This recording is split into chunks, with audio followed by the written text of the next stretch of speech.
Weekend வந்துருச்சு. Eviction யாரு அப்படின்னு சொல்லிட்டு ஓரளவு ப்ரெடிக்ஷன்லாம் போயிட்டு இருக்கு. இப்போ அதிர்ச்சிகரமான தகவல் என்ன அப்படின்னா, விஜய் விஷால் எவிக்ட் ஆகிறதுக்கு வாய்ப்புகள் அதிகமாகவே இருக்கு அப்படின்ற மாதிரி நியூஸ் தான் வந்திருக்கு. ஏன்னா ஓட்டிங் அடிப்படையில் வந்து முதல் இடத்துல வந்து பார்த்தீங்கன்னா ஜாக்லின் வந்து அப்படி சிம்மாசனம் போட்டு உட்காந்துருக்காங்க. அதுக்கப்புறமேட்டு முத்து ஃபேன்ஸ் எல்லாமே மஞ்சரிக்கு ஓட்டு போட்டு பார்த்தீங்கன்னா இருக்காங்க. அப்புறம் ராணுவ அவர்கள் இருக்காங்க.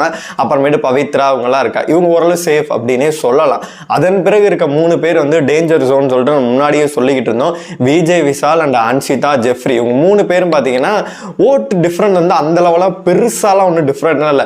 இவன் என்ன ஒரு 5000 எடுத்தானா இவன் 3000, இவன் 3000 எடுத்தானா 2000, அப்படிதான் வந்து ஓட்டிங் அடிப்படையில் இருக்கு. இது அன்அஃபிஷியல் ஓட்டு ஏன் நான் சொல்றேன் அப்படின்னு கேட்டீங்கன்னா, சத்யா எவிக்டா போகும்போது பார்த்தீங்கன்னா விஜய் விஷால் வந்து கீழே இருந்தாப்புல, அதுக்கு கீழே வந்து தர்சிகா எல்லாமே இருந்தாங்க.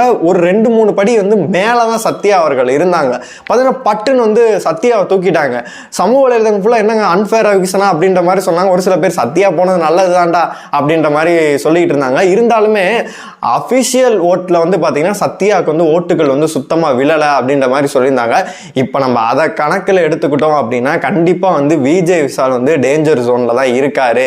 ஏன்னா ஆல்ரெடி வந்து நெகட்டிவாக உள்ளே போயிட்டு இருக்கு. எப்பயோ அவர் வந்து தர்சிகா போகிறப்பே பார்த்தீங்கன்னா அவர் எவிக்ட் ஆக வேண்டியது அப்படின்ற மாதிரி சொல்லிட்டு இருந்தாங்க.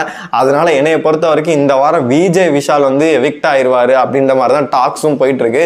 டபுள் எவிக்ஷன் இருக்கு. ஒரு எவிக்ஷன் பார்த்தீங்கன்னா அன்ஷிதா அப்படின்ற மாதிரி சொல்றாங்க. இன்னொன்று வந்து கண்டிப்பா வந்து ஜெஃப்ரி ஒரு அந்த சாஃப்ட் கார்னர் இதெல்லாம் பார்த்து சரி ஒரு வாய்ப்பை கொடுப்போம், அடுத்த வாரம் ஏதாச்சும் டிக்கெட் ஃபினல் அடிக்கணும், கொஞ்சம் டஃப்பாக இருப்பார் அப்படின்னு சொல்லிட்டு அவரை வச்சுக்கிட்டு விஜய் விஷாலை கழட்டி விடணும்னு முடிவு பண்ணிட்டாங்க அப்படின்னா கண்டிப்பாக விஜய் விஷால் வெளியில தான் போவார். இது வரைக்கும் நம்ம தம்பி பார்த்தீங்கன்னா காமெடி அப்படின்ற ஒரு ஜோன்ல போயிட்டு இருந்தாப்புல, இனிமேல் என்ன பண்ண போறாப்புல அப்படின்னு சொல்லி நம்மளுக்கு தெரியவே இல்லை.